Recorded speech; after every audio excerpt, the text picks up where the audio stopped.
فالسيدة مجدولين حسن هي معها دبلوم في القانون الدولي والدبلوماسي وعضو في المجلس الاستشاري النسائي للمبعوث الأممي الخاص لسوريا وهي عضو مؤسس في منظمة ماراتوس للمواطنة وحقوق الإنسان.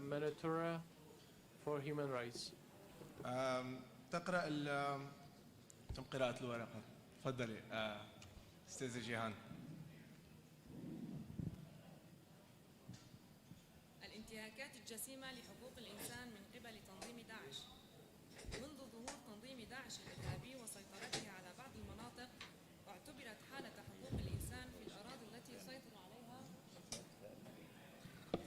Since the rise of ICE organization and its control of large areas, the human rights situation in the areas of their control had been one of the worst cases in history.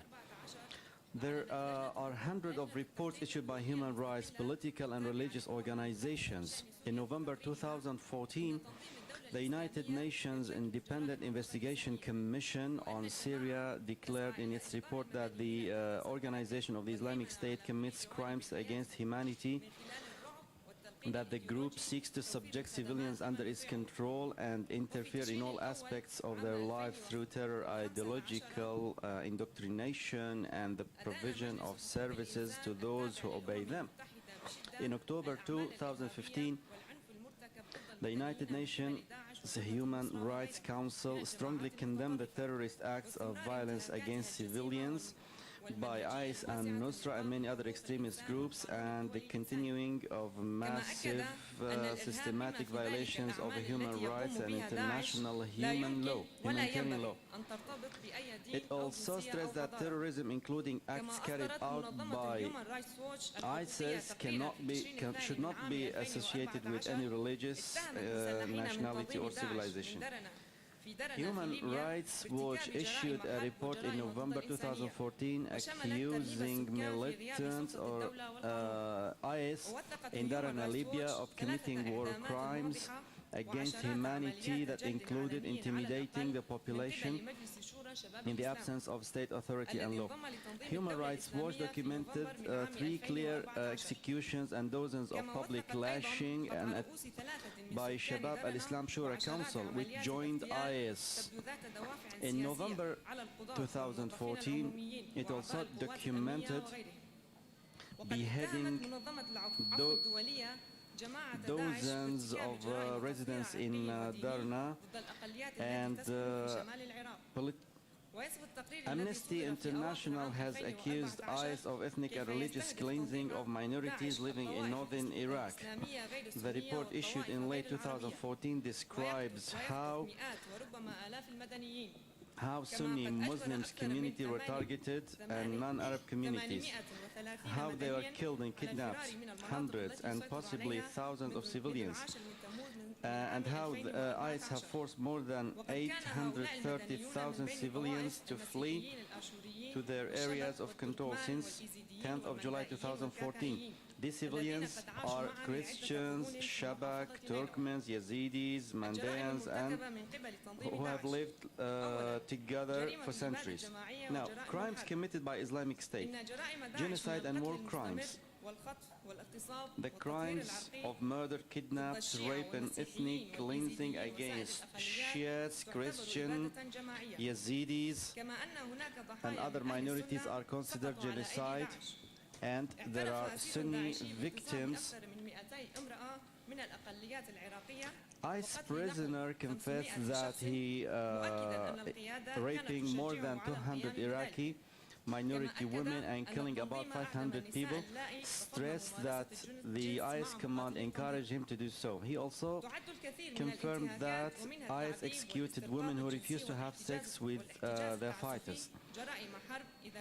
Many violations, including torture, sexual slavery, and arbitrary detention, are war crimes if committed in context of an armed conflict, or crimes against humanity if they are part of a policy advocated during a systematic or widespread attack on a civilian population.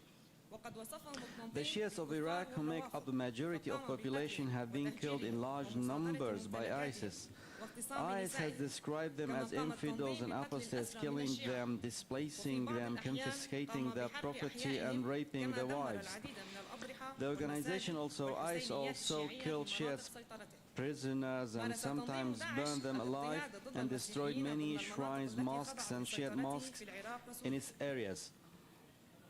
ISIS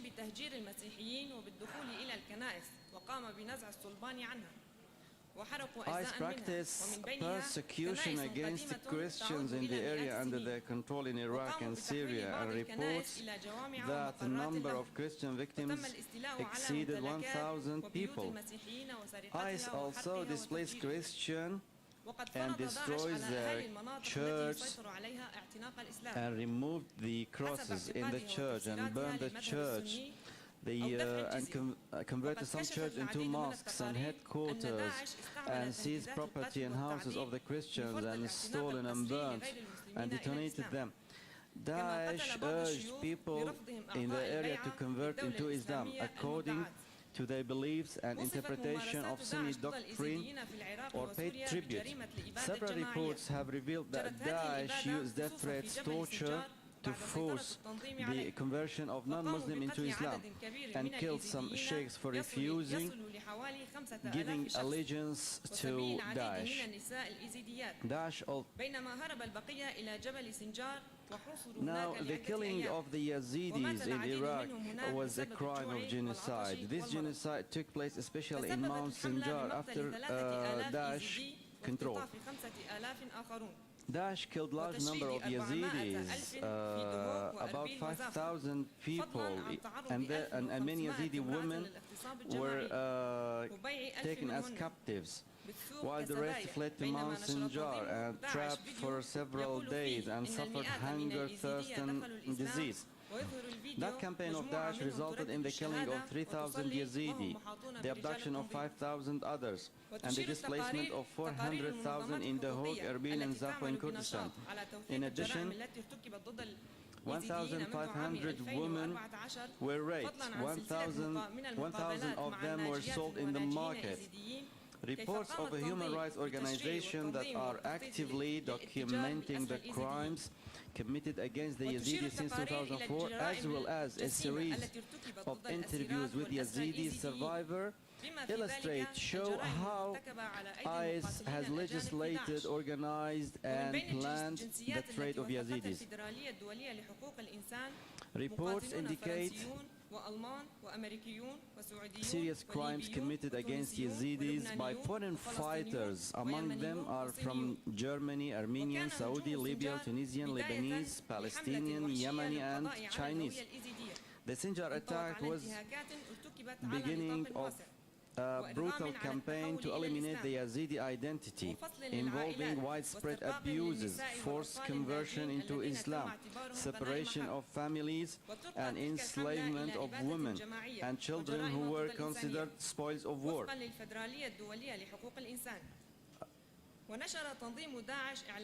According to the International Federation of Human Rights, Daesh also used this as a propaganda to attract new recruits and international and intimidate civilians.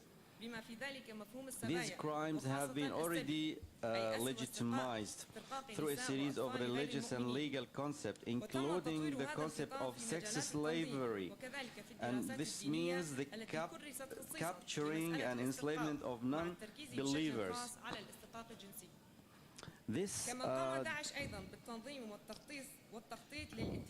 Daesh also organized and planned the trafficking of Yazidi women and children, systematically separated them from men. Many prisoners have been sold in slave markets on specialized websites through applications such as Telegram and Signal. One of the online chat groups known as the Greater Islamic State Mall contains 754 members. In that group, IS fighters could buy women or children with a detailed description of their age or physical appearance, as well as weapons or vehicles. More than 6,800 Yazidis are said to be held as prisoners, 4,300 of whom have fled or been bought again, while 2,500 members of the Yazidi community are still believed to be missing. Over the past 2 years, IS has pushed back from cities and major territories controlled throughout Iraq and Syria. Thousands of fighters have been killed and arrested, but thousands of them fled. In October 2017, the Rojava Center estimated that 5,600 foreign fighters had returned to 33 different countries. They were prosecuted, often on the basis of terrorism. Now, secondly,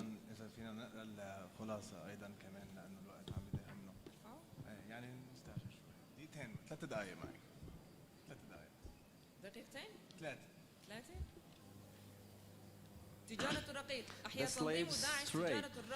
IS has revived slave trade despite its prohibition under international treaties and conventions.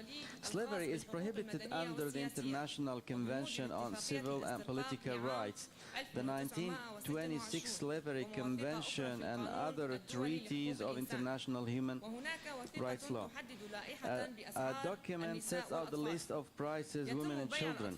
Children between the ages of 1 and 10 years, male and female, are sold for $169. Girls from the age of 10 to 20 sold for $127.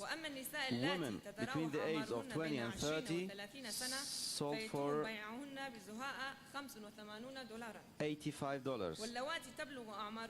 And from 30 to 40, women 30 to 40, $63. Women over the age of 40 sold for $42. Third, trade of human organs. كانت النساء يخشين التعرض للضرب في حال عدم الامتثال لأوامرهن. غالبا كان الأقارب الذكور يعاقبون عند مخالفة قوانين الملبس ب30 جلدة أو غرامة من 50 إلى 100 ألف دينار عراقي أو بالعقوبتين معا. حددت هذه القيود كثيرا من قدرة النساء على المشاركة في المجتمع. فقد كانت النساء قبل سيطرة داعش يخرجن من البيت Daesh and women, these restrictions on clothing and freedom of movement violate the right of freedom of expression. توصيات عامة. ضمان محاكمة عناصر التنظيم عما تم ارتكابه من جرائم وخاصة جرائم ensure that IS elements are prosecuted for the crimes committed, the return of foreign fighters to their countries, ensure adequate services, and include long-term psychological and social support for the victims, ensure the provision of certain services to pregnant women, including the security and legal right of abortion for those who wish to end the pregnancy resulting from rape, to find a legal solution to children from parents belonging to ISIS, working on eliminating sources of intellectual, financial and political terrorism, supporting civil society organizations working in the field of psychological and social rehabilitation, the need to find international cooperation to deal with the effects of ISIS, and on the top, supporting the development process.